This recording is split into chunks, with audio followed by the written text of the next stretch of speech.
friends, welcome to another edition of Beavertown Outdoors. I'm John. I'm out here at the once again snowy and cold, beautiful Beavertown compound.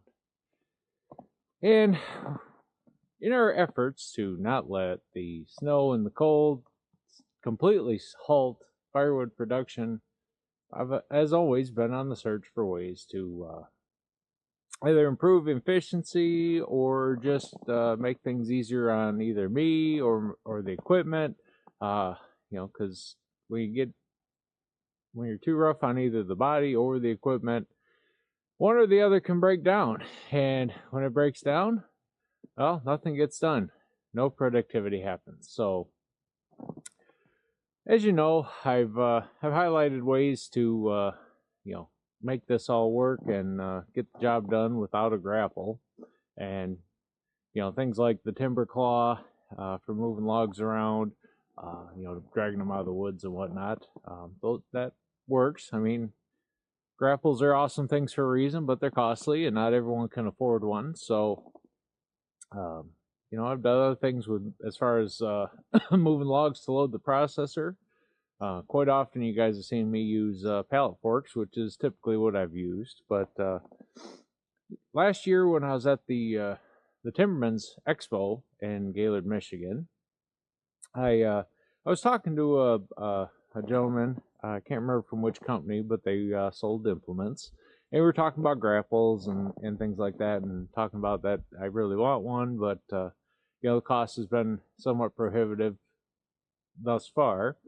And one of the suggestions he made was to try out a debris fork. Took me a minute there. Try out a debris fork. He showed me a picture of them, and I'd seen them before. Seen them on Amazon and the other Chinese site, and I thought about them, but didn't know if they were worth the money. They're not super expensive, especially ones that they make ones that clamp right onto the bucket, kind of like clamp-on pallet forks, but a little different. So had a little bit of some of the success and sales and whatnot. I had a little bit of extra money to spend on trying a piece of equipment, so I ended up purchasing one of these. It is a clamp-on debris fork.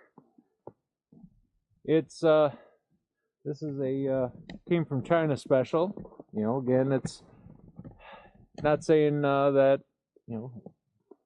I have a preference obviously for American-made stuff, but when I'm just trying something that's proof of concept, that I don't know is going to work out, I hate spending good money on good quality American-made products when it's just to test out the concept. If this works out, then probably would replace this with a better one. But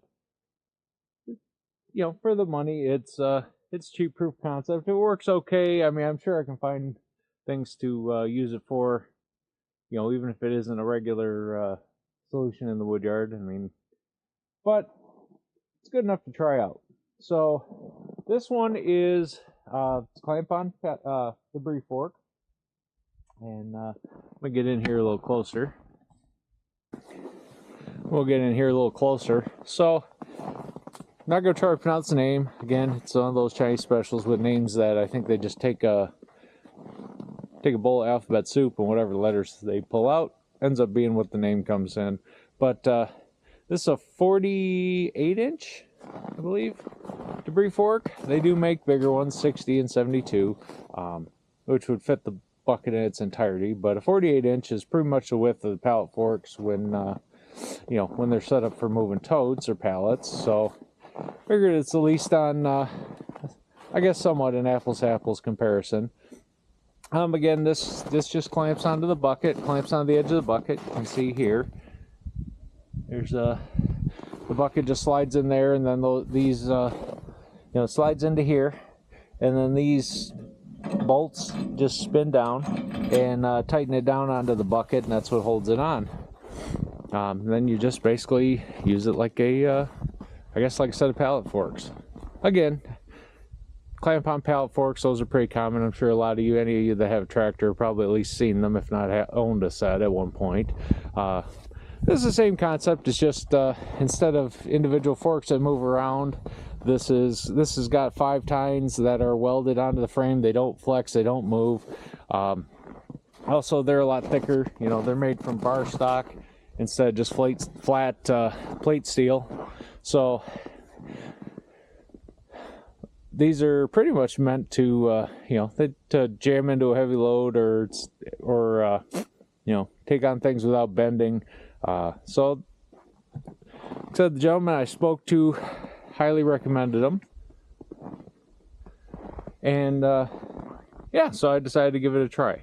So what we're gonna do here is I'm gonna get you set up. We're gonna clamp these on, and then we'll go from what's left of the pile of logs here and get the live deck loaded up on the processor. So let's get them set up and give it a shot. Stay tuned.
All right, so you just kind of slide them in there. It's a little bit of a challenge because you can't really see them, see where they hook in from above. You know, the bucket kind of blocks that, but you know, just kind of use the force, I'd say. I'm gonna adjust them in here. You kind of want them so they ride on this little tube here, and then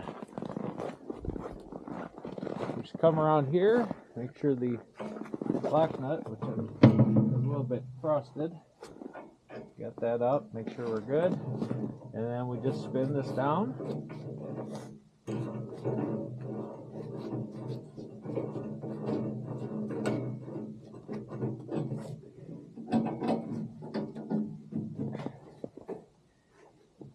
And tighten it down into the bucket.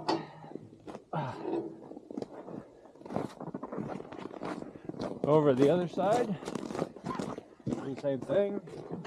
Get lock nuts free.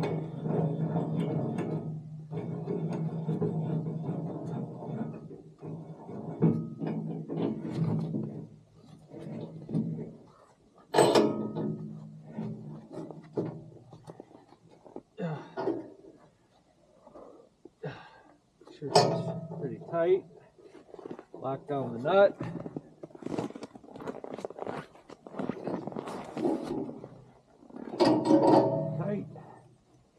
Good and tight, also known as the German torque spec. And there we go. They're on there. Tractor's moving, so I don't think they're going to come off. Now, as usual with anything you clamp onto the bucket, you know, has its trade-offs. You know, you dig into the bucket, you got to clamp these down pretty tight. You're going to dimple the bucket a little bit. You know, probably take some of the paint or powder coat off. You know, to get them tight enough to where they stay on. For like what we're going to do here is loading logs. You know, you're going to tipped up, and you don't want these to slide off with the logs. You want them to stay on. So you got to clamp them down pretty tight. But they work. And all the dirt and the leaves and twigs didn't come with it. You know, this was sitting on the ground. So, and I have used this before, but it was sitting on the ground, and frosty temperatures, right? It froze a little bit of dirt and whatnot to them. That'll come off. But so we're hooked up, and let's say we fire this up and Unload the live deck.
Alright, so we got a good amount of logs loaded up there. Worked out pretty well. No different than using the pallet forks. You gotta sometimes do some rearranging. Just because when these logs get jumbled up on the table like this, they aren't always going to feed well. Especially when you get ones like this one here. You know, you want these, what you don't want to run into with the live deck is to be right on the ragged edge. You don't want to be right on the ragged edge with on either end, you know, because as these feed, and actually you can see one that has kind of got itself where I don't want it. Get you down in there. That ends up happening. That ends up happening. And, you know, if it's a small one like that, it's not that big a deal to tip it up, get it repositioned back on the live deck and somewhere near the middle where it's hitting the chains. But, you know, one of these big ones, or when you get bigger ones, they fall down like that. That's a cause to cuss. So yeah, so this, you know, this did pick up logs easier, a lot less dropping off, logs dropping off. You know, when the pallet forks move and shift, these don't shift like that. You know, it still has the challenges you have with the pallet forks. You know, getting a spot where you can kind of get the tines underneath the log and lift up, you know, without tipping the tractor or doing something like that. So again, not a perfect solution, but it works good. I like it. You know, doesn't change that I still want to grapple, but yeah, you know, for this cost me again on that Chinese site, you know, it cost me I think right around $100. Backed on sale or coupon or some other things. I think I got it for less than $100. So, you know, it's inexpensive and nothing else. It's I'd rather beat this up than my $400 set of pallet forks. So, like I said, it loaded up the deck pretty good. So, all right, guys. Well, I'm gonna wrap this video up and change over and go get the processor running, and we're gonna process these logs up at on another video. So if you like what you saw, please like and subscribe. Feel free to share. Until next time, everybody, from all of us here at the beautiful and cold Beaver Town compound, take care of each other, be good, stay safe, and I'm out.